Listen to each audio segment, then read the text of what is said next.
చిన్న ప్రాబ్లం చూసుకుంటే son SON is equal to 673 means 678 మరియు 10 TEN ఈజ్ ఈక్వల్ టు 948 అయితే అప్పుడు స్టోన్ ఈజ్ ఈక్వల్ టు ఎంత?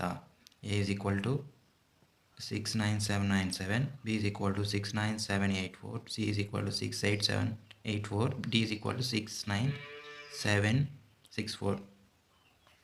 ఇప్పుడు ఇచ్చిన వాల్యూస్ మనం రాసుకుందాం. సన్ ఎంత ఇచ్చిండు? 678, 10, 948. ఇప్పుడు స్టోన్ కనుక్కుందాం.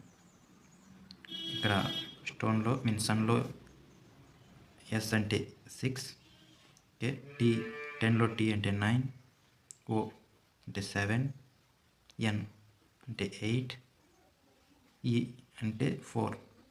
అంటే స్టోన్ అంటే 69784. ఇక్కడ చూసుకుంటే 69784. The answer is B.